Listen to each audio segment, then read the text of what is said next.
8장은 딴 데 간 게 아니고 전에 금요일 날 제가 8장의 말씀을 나누었기 때문에 9장으로 이어집니다. 8장의 내용은 우리가 옳고 그름에 대한 바른 지식이 있다 할지라도 그 지식을 주장하기에 앞서서 먼저 연약하고 부족한 내 형제를 바라보기를 원한다. 사도 바울 같은 경우에는 만약에 내 형제가 고기를 먹는 것으로 말미암아 우상의 제물로부터 온 고기를 먹는 것으로 말미암아 실족하게 되어진다면은 나는 그 형제를 위해서 영원히 평생 고기를 입에 대지 않겠다, 먹지 않겠다라고 하는 자신의 고백을 함으로 말미암아 무엇이 우선되어지는 것인가, 우리 신앙에 있어서 무엇이 가장 우선시 되어져야 하는 것인가에 대해서 이렇게 이야기하는 내용이 8장의 내용이었습니다. 이왕에 나온 김에 9장도 간략하게 만마디로 정리한다면은 우리에게 권한과 자유가 있다 할지라도 내 형제를 위해서 나에게 주어진 그 권한과 그 자유를 억제하고 제한시킬 수도 있다라고 하는 사실에 대해서 오늘 사도 바울은 이야기하고자 합니다. 우리는 자유자이며 큰 권한이 있다 할지라도 작은 지체 형제를 위해서는, 이웃을 위해서는 그것을 잠시 내려놓고 없는 채 할 수도 있는 것이 우리 신앙의 또한 성숙된 신앙의 모습이다라고 하는 것을 9장은 이야기하고 있다는 것입니다. 구체적으로 어떻게 그런 내용이 이루어지고 있는지에 대해서 9장의 내용을 살펴보기를 원합니다. 의문문을 아시죠? 무엇을 질문하는 문장을 의문문이다라고 합니다. 식사하셨습니까? 예, 아니요 라고 대답을 하죠. 그런데 형식은 이렇게 질문하는 형식인 것 같은데 예, 아니요, 글쎄요 라고 하는 대답을 요구하지 않는 의문문이 있습니다. 즉, 성도는 거룩하게 살아야 하지 않겠습니까? 라고 하면은 그것은 무엇입니까? 거룩하게 살아야 하지 않겠습니까? 라고 질문하는 것 같지만은 그것은 질문하는 것이 아니라 네, 아니요 라고 대답을 얻기 위한 것이 아니라 성도는 거룩하게 살아야 합니다 라고 하는 내용을 강하게 더욱더 감정적으로 주장하기 위해서 성도는 거룩하게 살아야 하지 않겠습니까? 라고 질문의 형식을 가지고 답을 한다는 것이죠. 이러한 형식을 이제 수사 의문문이다. 이제 문법적으로는 그렇게 이야기합니다. 질문의 형식을 가지지만 답을 요구하는 것이 아니라 그 질문 안에 강하게 주장하는 내용이 담겨져 있는 것이죠. 오늘 재미있는 것은 고린도전서 9장은 다른 성경에 있는 장들과는 달리 이러한 수사 의문문이 가득하다라고 하는 것입니다. 제가 얼핏 살펴보니까 9장에서만 18개인가 17개인가 18개 정도가 이게 나오는 것 같습니다. 그리고 재밌는 것은 9장을 시작하는 1절 한전에만 이런 수서 의문문이 4개가 연속으로 이야기되어지고 있습니다. 한번 볼까요? 9장 1절에 보면은 내가 자유인이 아닙니까? 내가 사도가 아닙니까? 예수 우리 주를 보지 못하였습니까? 주 안에서 행한 나의 일이 당신들이 아닙니까? 라고 하면서 연속해서 이렇게 의문의 형식을 가지고 있는 수사 의문문이 4개나 나오고 있는 것을 보게 됩니다. 9장을 통해서 우리가 살풋 알아야 할 것은 무엇인가 하니 사도 바울이 지금 조금은 고조되어 있는 약간은 흥분한 상태에서 9장의 말씀을 기록하고 있다는 것입니다.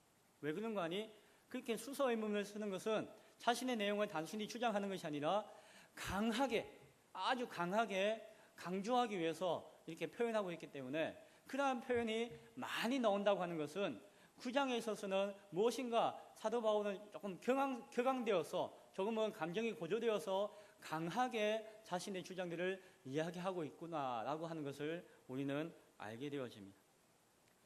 사도 바울이 이야기합니다. 내가 자유인이 아닙니까? 이것은 무엇이라고요? 내가 자유인이다. 내가 사도가 아닙니까? 무엇이라고요? 나는 사도입니다.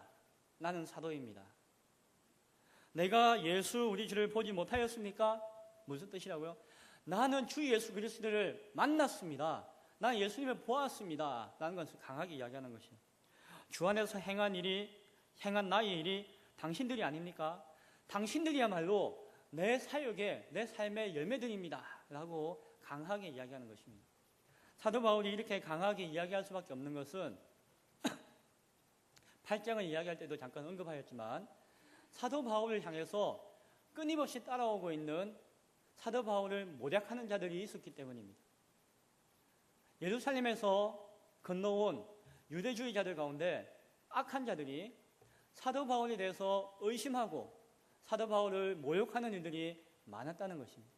고린도 교회뿐만이 아니라 사도 바울이 가는 현장마다 뒤쫓아와가지고 사도 바울이 사역하고 있는 가운데 뒤에서 사도 바울은 사도가 아니다. 바울은 사도가 아니다. 바울이 가르치는 것은 뭔가 잘못된 것이다 라고 자꾸 미혹하는 소리들을 하고 있다는 것입니다. 물론 그렇게 이야기하는 데 대해서는 이유가 있습니다. 하나는 무엇인가 하니 사도 바울이 예수님의 12사도와 같이 예수님과 함께 공생의 기간을 거친 자가 아니었다고 하는 하나의 그게 있겠죠. 사도 바울이 예수님과 함께 했던 12제자가 아니라 그 이후에 부활하신 예수님을 만난 사도였다라고 하는 사실. 또 하나는 유대주의자들은 율법을 강조하고 율법을 통하여서 구원에 이른다라고 하는 것을 아직도 강하게 붙들고 있는데 사도 바울은 결코 그렇지 않습니다.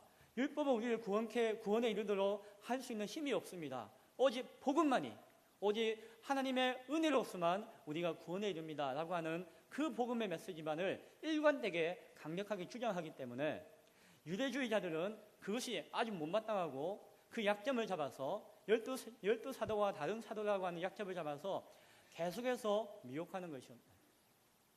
고린도 교회는 사도 바울이 개척하여서 세운 교회였습니다. 그러나 앞에서 보면은 고린도 교회의 파당이 나눠져 있었죠. 사도 바울만을 따르는 것이 아니라 어떤 자들은 게바파다, 아볼로파다라고 하면서 분당이 되어져 있었습니다. 그것은 게바가 훌륭하기 때문에 아볼로가 훌륭하기 때문에 그들을 쫓는 자들이 많았다라고 할 수 있겠지만은 반면에 사도 바울에 대한 의심과 그런 거짓되어진 어떤 미혹들이 사도성을 의심하는 것들이 너무나도 많기 때문에 그게 미혹되어서 흩어져 버린 그 마음이 나누어져 버린 것이 고린도 교회의 또 현실의 모습이었다. 그러한 거짓된 자들의 가르침 가운데 많이 미혹되어지고 있는 것이 현실의 모습이었다라고 하는 것을 또 반증하여서 볼 수가 있다는 것입니다. 이러한 가운데 사도 바울이 자신의 사도성에 대해서 강조하면서 그 말씀을 주장함에 있어서 좀 더 강하게, 좀 더 감정적으로 말하지 않을 수가 없었다라고 하는 것입니다. 그래서 그렇지 않습니까? 이렇지 않습니까? 라고 하면서 강한 수서의문문을 가지고 말씀을 쭉 이어져 가고 있다는 것입니다. 우리는 알고 있지만 사도 바울은 사도입니다. 예수님과 함께 할 때에 사도였다라고 한다면은 그만이 사도였다라고 한다면은 사실상 12제자 이외에도 예수님과 함께 동행했던 자들이 한두 사람이 아니었습니다. 그렇죠? 마리아를 비롯한 많은 여인들이 예수님과 함께 하였고 눈에 보이지 않는 또 수많은 무리들이 예수님과 함께 하였습니다. 그러나 사도라고 칭함받는 것은 단순히 예수님과 함께 동행하고 함께 먹고 마시고 생활하였기 때문에 사도가 되는 것이 아니라 예수 그리스도의 그 복음의 명령과 그 말씀에 대해서 직접적으로 간접적으로 그 뼈속 깊이 깨닫고 그것을 자신의 인생의 사명으로 깨달아서 그 사명을 붙들고 내가 죽음에 이르기까지 그 사명으로 살고자 하였고 살아갔던 자들, 그 자들을 사도라고 구분하여서 이야기하는 것을 우리가 바라보고 있다는 것입니다. 단순히 예수님과 함께한다, 함께하지 않는다가 사도냐 사도가 아니냐를 기준을 근거로 삼을 수가 없다는 것이죠. 또한 사도 바울 경우에도 예수님 당시에는 예수님을 핍박하고 예수님의 제자들을 잡아서 감옥에 가두고자 하는 그런 모습을 가지는 핍박자였으나 그러나 부활하신 예수님을 만남으로 말미암아 예수 그리스도를 통해서 다시 한 번 더 자신의 인생의 사명을 깨닫고 그 복음의 사명 가운데 내가 그 사명 붙들고 내 일평생을 그 사명으로 말미암아 살게노라라고 결단하고 살아가고 감으로 말미암아 그 사도성을 가지게 되었다는 것이죠. 따라서 어떠한 조건과 어떠한 관점에 따라서 그가 사도냐 아니냐가 아니라 그가 행했던 역할과 그 사명과 그가 남긴 열매들이 무엇이냐에 따라서 사도냐 아니냐를 우리는 판단해야 된다는 것이죠. 그런 의미에서 사도 바울은 자신의 사도성에 대해서 추호도 의심하지 않았고 또한 사도적인 사명을 가지고 자신의 사명을 감당하였던 것을 보게 되어집니다. 내가 예수 그리스도를 보지 않았느냐? 보았다는 것입니다. 사도 바울은 예수님을 직접 만나보았고 단순히 몸과 몸이 만난 것이 아니라 예수 그리스도의 그 중심 가운데 있는 그 심령 가운데 있는 살아있는 말씀을 경험하였고 그로 말미암아 자신의 인생의 온전한 사명을 깨달아서 체험하였기에 나는 예수 그리스도를 만났더라라고 고백하고 있는 것입니다. 그리고 사도 바울이 이야기하는 것이 무엇입니까? 당신들을 보십시오. 고린도 교회 성도들을 보십시오. 만약에 여러분들이 나를 부인한다면 내가 복음으로서 세우고 있는 이 교회와 이 교회 가운데 신앙 성장하고 있는 당신들의 신앙의 근거는 어디에 있겠습니까? 라고 반문합니다. 당신들이 그렇게 나를 못 믿어하고 나를 시험하고 의심한다고 할 때에 당신들이 가지고 있는 그 신앙의 정체성이 어디에 있으며 결국에는 사도 바울을 의심하는 것은 지금은 사도 바울 하나는 의심하는 것일 수도 있겠지만 결국에는 자기 자신에 대한 신앙적인 회의와 의심에 빠지게 되어진다는 것입니다.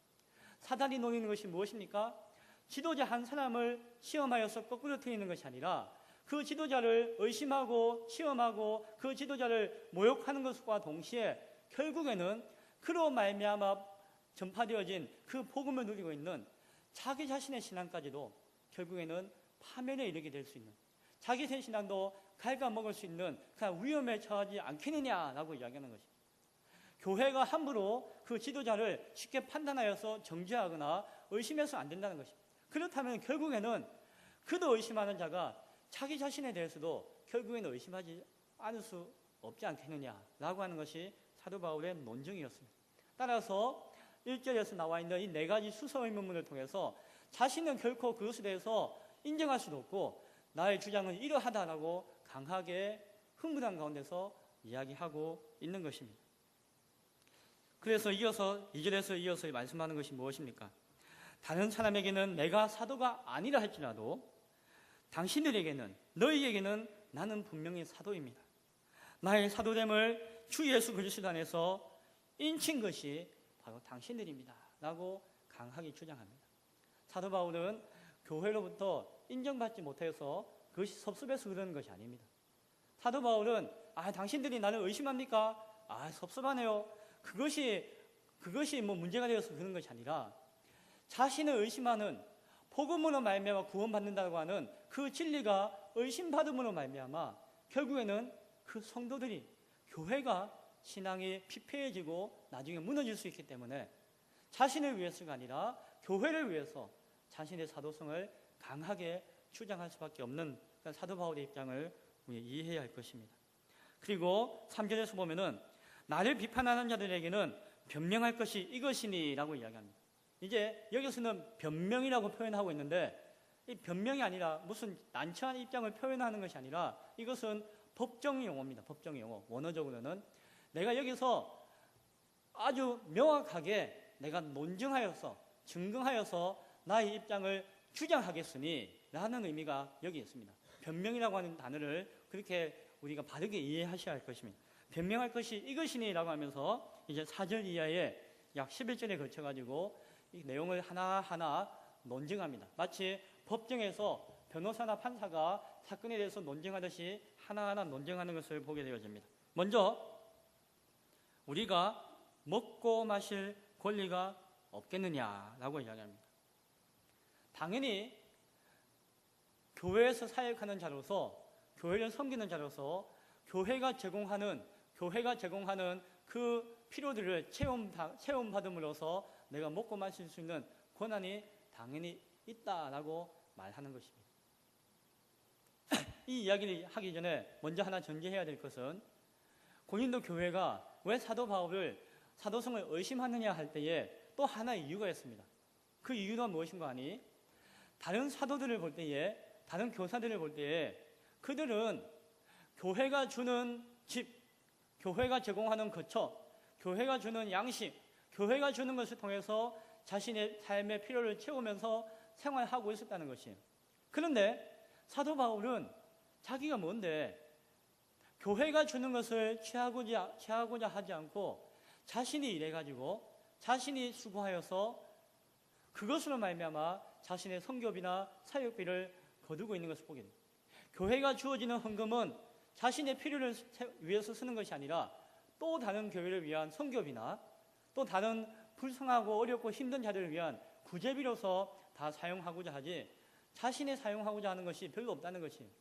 그것을 통해서 보면은 사도 바울은 뭔가 교회의 도움을 받거나 교회를 통해서 사는 것에 대해서 뭔가 꺼림칙하게 생각하는 것이 아닌가, 뭔가 마음에 캥기는 것이 있는 것이 아닌가라고 의심하기도 하였다는 것이에요. 사도 바울은 그런 주장들과 그런 의견들이 많은 것에 대해서 이제 하나씩 논증하고 있다는 것을 우리가 기억해야 됩니다. 먹고 마실 권리가 있다. 나도 사도이기에 교회를 섬기는 자이기에 교회가 채워지는 것으로 말미암아 살아가야 할 권리가 나에게도 있다. 5절에서는 우리가 다른 사도들과 주의 형제들과 게바와 같이 믿음에 자매된 아내를 데리고 다닐 권리가 없겠느냐. 베드로 같은 경우에는 아마 아내를 데리고 이렇게 같이 사역을 했던 것 같습니다.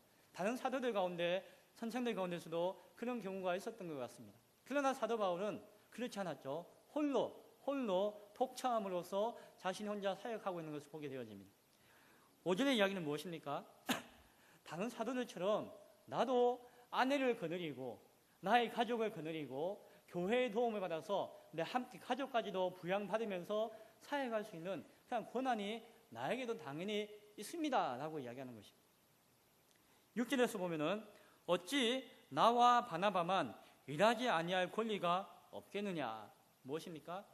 따로 장막 깃는다든지 수고하지 않고 교회가 주는 그 양식과 그 필요 채워주는 것을 통해서 오직 그 사역에만 전념하고자 하는 그런 권한, 따로 일하지 않고 수고하지 않고 쉴 수 있는 권한이 우리에게도 당연히 있다라고 이야기하고 있는 것입니다. 그것이 6절까지의 내용입니다. 그리고 7절에 보면은 나와 교회의 관계에서 뿐만이 아니라 그것은 일반 사회에서 상식적으로 당연한 것이다. 그러면서 세 가지 예를 들죠. 7절에 보니까 누가 자기 비용으로 군 복무를 하겠느냐. 군대 가서 일하는 군사들에게 어떻게 자기가 도시락 사와가지고 자기가 월급을 안 받고 자기가 차비 내가면서 군대에서 나라를 지키겠느냐. 나라 지키라고 한다면은 사명을 주었다면은 그 사명을 감당할 수 있는 필요들을 다 채워주는 것이 상식이지 않겠느냐. 누가 포도를 심고 그 열매를 먹지 않겠느냐.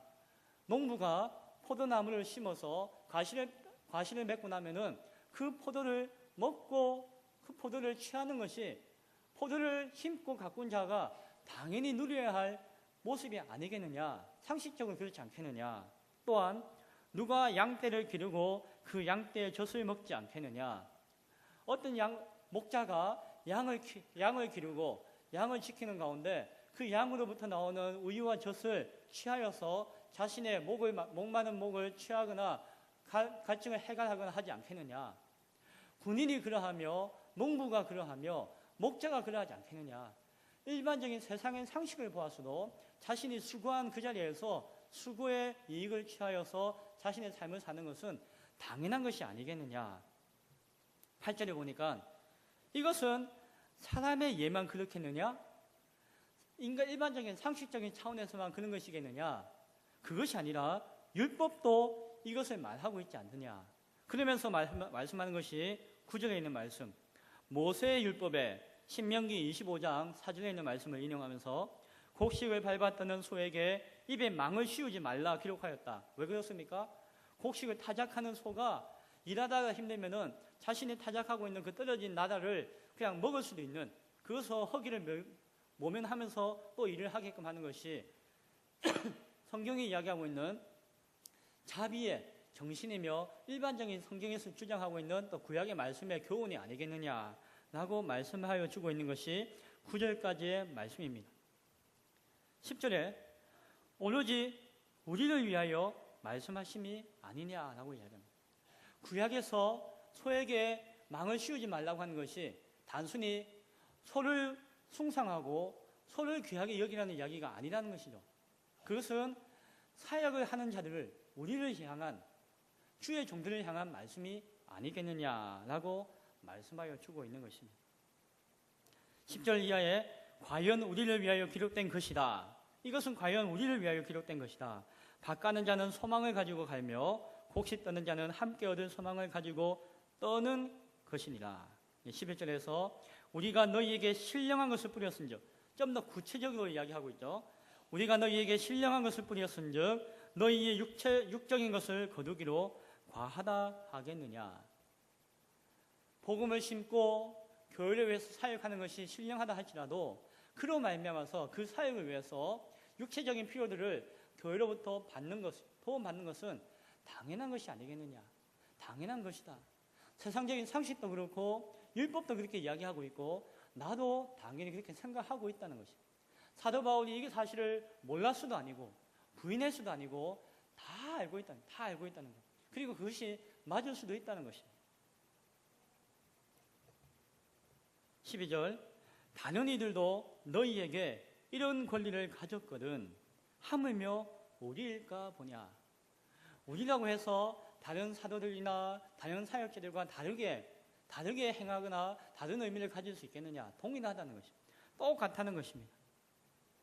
이것이 사도 바울이 강하게 고조하여서 주장하고 있는 내용입니다. 그리고 14절에서 이야기하는 것이 무엇입니까? 이와 같이 주께서도 복음을 전하는 자들이 복음으로 말미암아 살리라 명하셨느니라. 누가 이렇게 이야기하였다고요? 주님께서, 예수님께서도 이와 같이 말씀하셨다. 마태복음 10장과 누가복음 10장에서 보면은 전도자들에게 자기가 전도하러 갈 때에 도시락 사들고 먹을 것 사들고 짐 들고 이렇게 막 돈을 모아가지고 가는 것이 아니라 그 사역의 현장에서 일을 하면서 그곳에서 먹을 것과 입을 것들을 다 충족하게 될 것이다 라고 하는 가르침이 주님의 가르침이었는데 그 가르침 그대로 복음을 전하는 자들은 복음으로 말미암아 살리라 명하셨다. 구약의 그 뜻이 예수 그리스도를 통해서도 우리에게 주어진 바 되었다라고 확언하는 것입니다. 복음으로 말미암아 살리라라고 하는 이 표면적인 내용은 무엇이라고요? 복음을 증거하는 사람은 복음을 증거하는 그 현장을 통해서 유익을, 자신의 삶의 필요들을 채워서 살아간다라고 하는 표면적인 이야기를 하는 것입니다. 그런데 이러한 내용을 강하게 주장하는 가운데 이제 반전이 있습니다. 반전.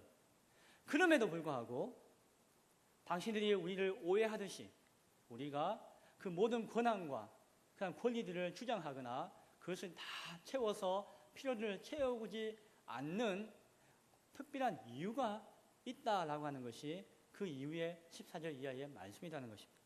자, 그렇다면은 왜 사도 바울은 자신의 사도성을 의심받으면서까지 그러한 권리와 권한들을 다 주장하거나 취하지 않을까요? 몰랐어도 아니고 그것이 상식적인 것임에도 불구하고 사도 바울은 왜 그렇게 하지 않았을까요? 사도 바울은 자신의 권리를 포기하는, 자신의 고난을 포기하는 그러한 자유까지도 나는 가졌다라고 이야기합니다. 내가 믿음 안에서 자유함을 얻었는데 그것은 내가 믿음 안에서 이것도 하고 저것도 하고 다 모든 것을 다 누리고 할 수 있는 그 자유가 아니라 자신이 누리고자 하는 자유는 그러한 자유가 아니라 그보다 한 단계 뛰어난 내가 누릴 수 있는 것, 내가 거둘 수 있는 것, 그리고 내가 할 수 있는 것까지도 내가 하지 않는 그러한 자유를 내가 누리기를 원한다라고 이야기합니다.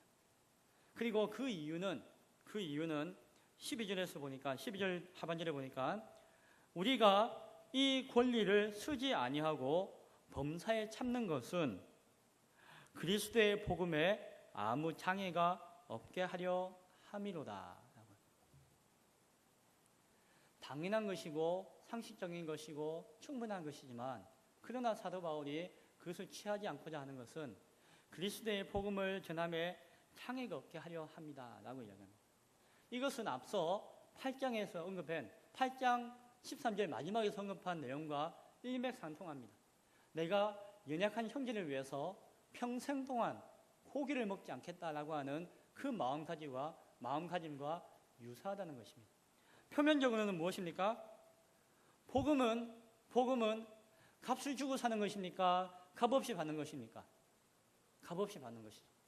사도 바울이 전하는 이 복음의 순수성, 내가 수고하고 내가 노력하고 내가 그 노력의 대가로 받는, 즉 율법을 지키고 율법의 지킴을 통해서 내가 대가로서 얻는 구원이 아니라는 것이죠.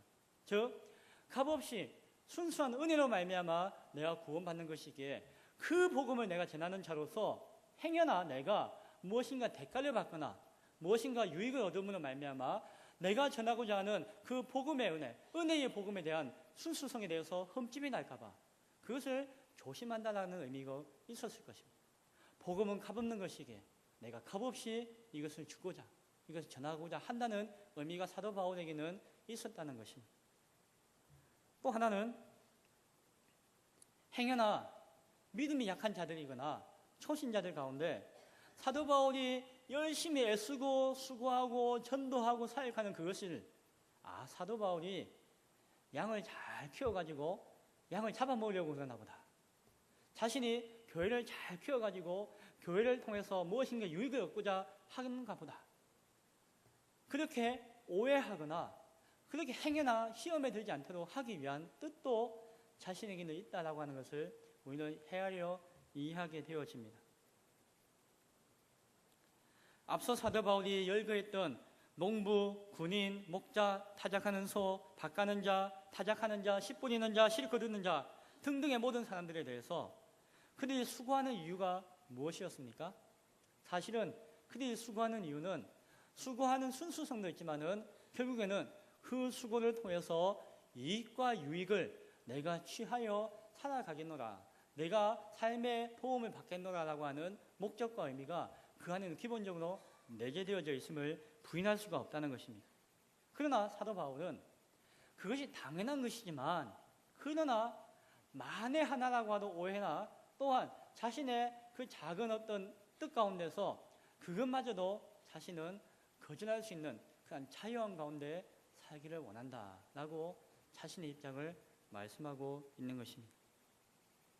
그리고 이러한 이야기를 하는 것은 지금까지는 나를 도와주십시오, 물질로 도와주십시오, 나에게 필요를 채워주십시오라고 이야기하지 않는 것은, 내가 지금까지 이런 이야기, 내 고난에 대해서 이야기한 것은 고난을 채워달라는 의미가 아니라 당신들이 나의 사도성에 대해서 이러한 문제로 말미암아 의심하고 시험에 들고자 하기 때문에 내가 조금은 구차하지만, 내가 조금은 내가 원하는 것은 아니었지만 정말 법정에서 나가서 증언하는 것과 같이 하나하나 낱낱이 조목조목 밝히는 것이다 라고 이야기하는 것이 15절에 있는 말씀 가운데 있습니다. 사도 바울이 이야기하는 것은, 사도 바울이 주장하는 것은 그것이 아니라는 것입니다. 내 고난이 있고 내 고난을 찾고자 하는 것이 아니라고 하는 것입니다. 16절에서 보면은 사도 바울은 내가 복음을 전할지라도 자랑할 것이 없음은 내가 부득불할 일입니다. 만일 복음을 전하지 아니하면 내게 화가 있을 것이로다. 사도 바울은 자신의 행하는 사역에 대해서 자신의 고난을 주장하고자 하는 그런 생각이 하나도 없는 사람인 것을 보게 되어집니다. 고난이 있음에도 불구하고, 당연한 것임에도 불구하고 그 고난을 주장하고자 하지 않는다는 것입니다. 왜 그렇습니까? 사도 바울에게는 이러한 생각과 이러한 신앙의 고백이 있었기 때문입니다. 무엇인가 하니 내가 뜻을 세우고 내가 그 뜻을 이루기 위해서 열심히 수고하고 노력해가지고 열매를 얻었다고 한다면은 그것은 나의 자랑이 될 것이고 그것은 내가 그것을 통해서 필요를 채우는 것은 당연할 것이다.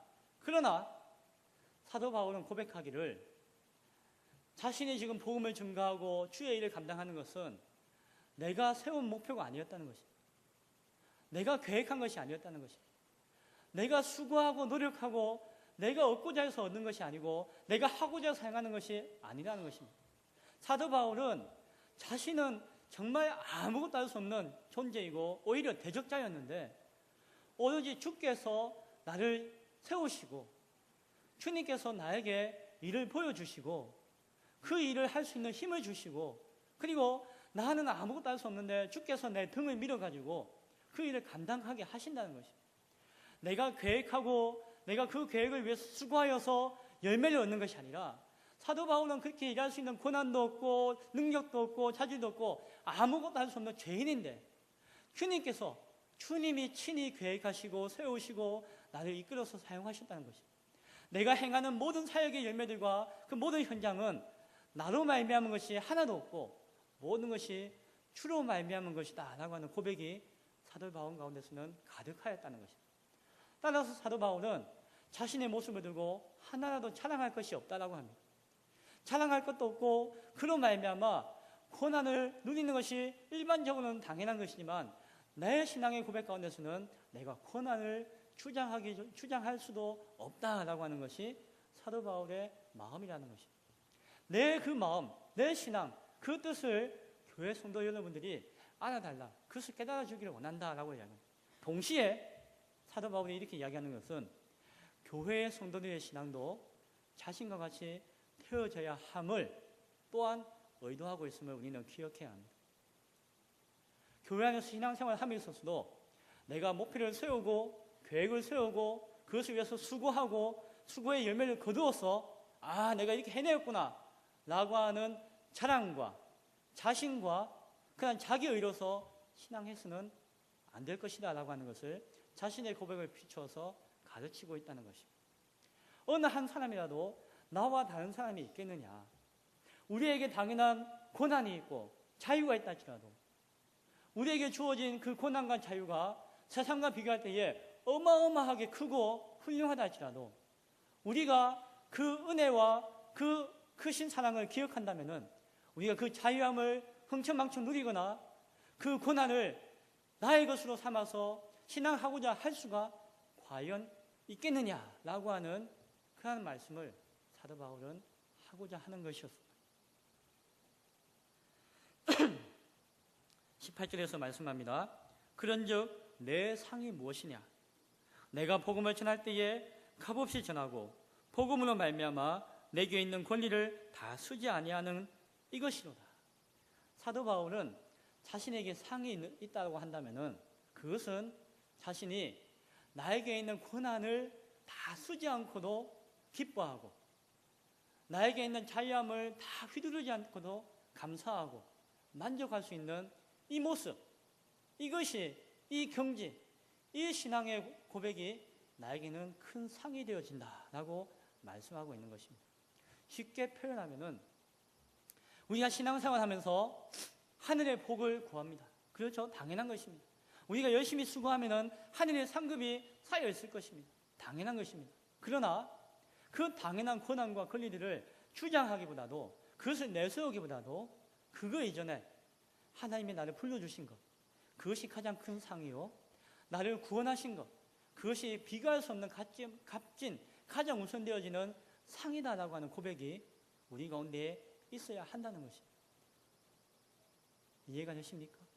고난이 없어서 고난을 주장하지 않는 것이 아니라 고난이 있음에도 그 고난에 빠져 있는 것이 아니라 그 고난까지도 부인할 수 있는 그 신앙이 우리 성도의 그리스도인의 신앙의 모습이 되어져야 한다는 것입니다. 그것이 성숙한 신앙, 고린도 교회와 같이 문제 많고 교만한 성도가 아니라 신앙이 아니라 좀 더 성숙한 신앙의 모습이다라고 하는 것을 사도 바울은 이야기해주고 있는 것입니다. 따라서 사도 바울에게는 14절의 말씀은 새롭게 정의되어지는 것입니다. 즉 복음으로 말미암아 살리라라고 하는 것은 새롭게 정의되어집니다.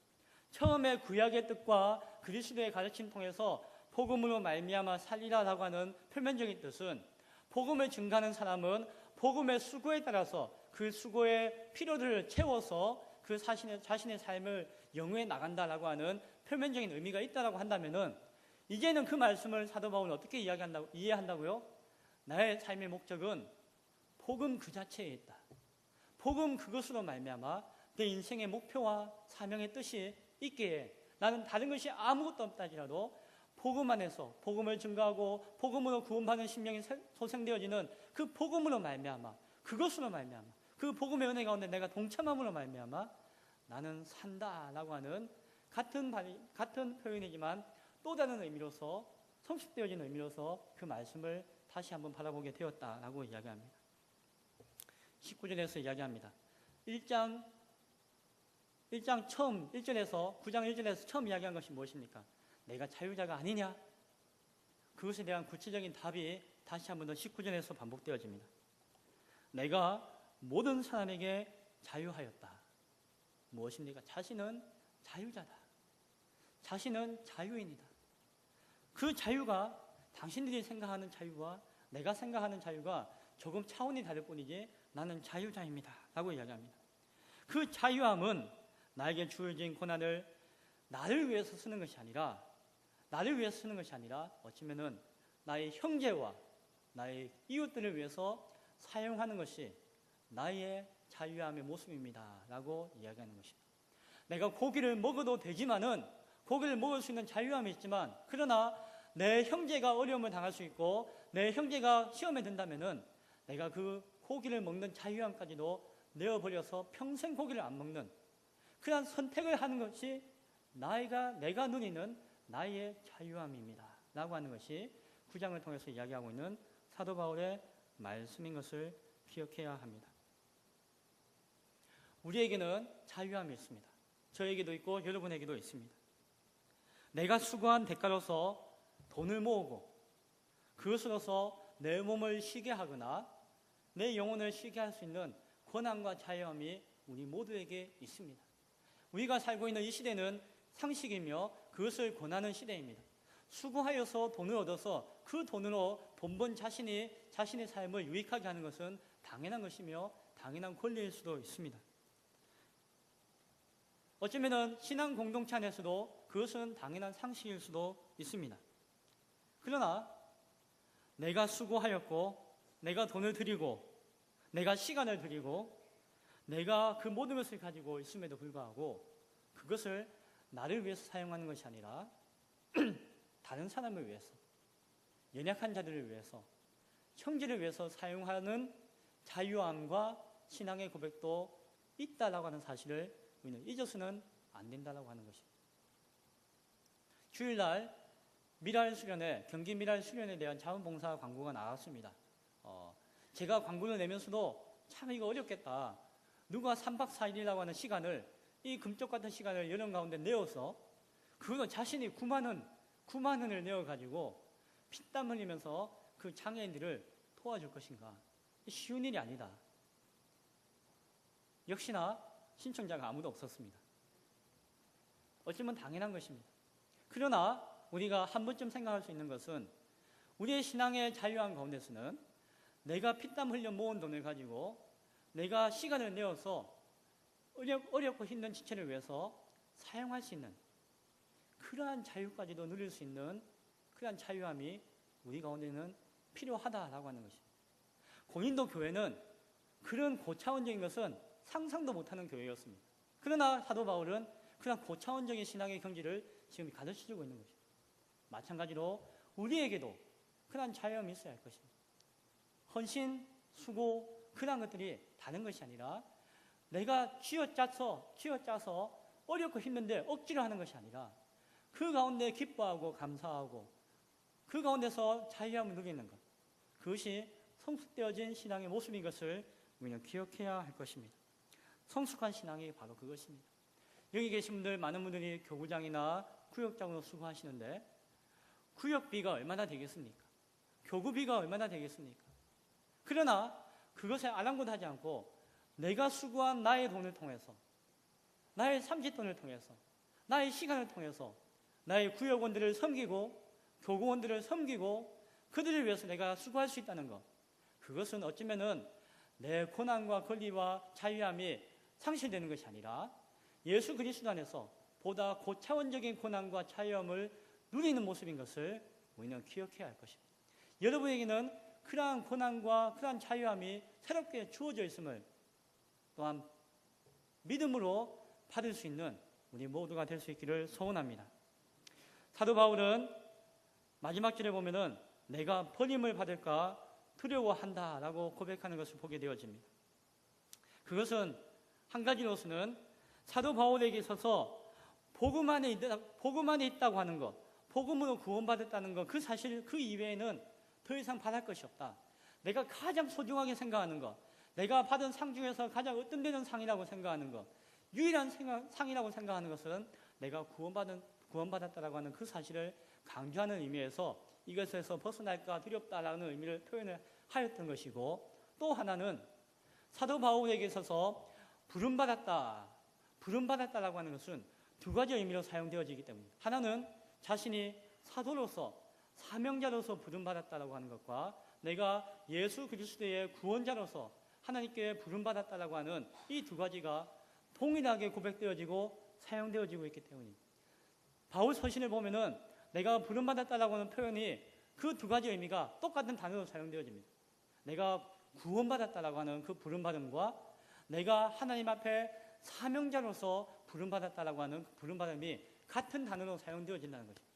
사도 바울에게 있어서는 하나님의 나를 구원하신 까닭은 값없이 구원하신 것이지만 그럼에도 불구하고 그것이 너무나도 귀하고 감사하기에 나는 나에게 주어진 사명을 죽는 그날까지 끝까지 달려가면서 그 사명을 감당하겠노라라고 고백하는 고백이 나의 구원의 감격과 동일하게 고백되어지고 있기 때문에 내가 그 사명을 온전히 감당하지 못하면은 내가 구원받은 그 구원받음조차도 의미 없는 것이 되어질 것이다 라고 하는 그런 마음 가운데, 그런 겸손함 가운데 사역하며 신앙생활을 하고 있다는 고백이 마지막 절에 있는 고백인 줄로 압니다. 사랑하는 성도 여러분, 우리에게 주어진 고난을 넘어서, 우리에게 주어진 자유함을 넘어서 우리에게 주어진 사명과 그 부르심에 대해서 진지하게 고민하는 가운데 참된 자유함으로 신앙생활할 수 있는 우리가 모두가 될 수 있기를 바랍니다. 복음으로 산다는 것은 복음을 수단으로 삼거나 복음이 방법이 되어서 나의 유익을 얻고자 하는 것이 아니라 복음의 능력과 그 가운데 부름받은 바로 그 사명으로서 사는 것이 바로 복음으로 산다라고 하는 사실을 깨닫고 우리 모두가 함께 복음으로 남은 여생을 살아갈 수 있는 우리 모두가 될 수 있기를 마지막으로 다시 한 번 더 축원드립니다. 기도하겠습니다. 하나님, 고린도전서 9장의 말씀을 통하여서 고린도 교회를 향한 사도 바울의 애끓는 절규를 함께 나누어 보았습니다. 그것은 고린도 교회를 향한 말씀일 뿐만이 아니라 또한 사도 바울의 입술을 통한 하나님의 음성인 줄로 압니다. 우리 교회를 향한 음성인 줄로 압니다. 주님, 우리에게 주신 그 놀라운 자유함과 그 놀라운 권한과 권리들을 우리가 누리되 그것을 나를 위해서 누리는 자 되어지지 말게 하시고 연약하고 힘든 이웃과 형제를 위해서, 교회를 위해서 누릴 수 있는 성실된 신앙인으로 설 수 있도록 주여 도와주옵소서. 감사합니다. 예수님 이름으로 기도드리옵나이다. 아멘. 다 함께 찬송가 314장 찬송드리겠습니다.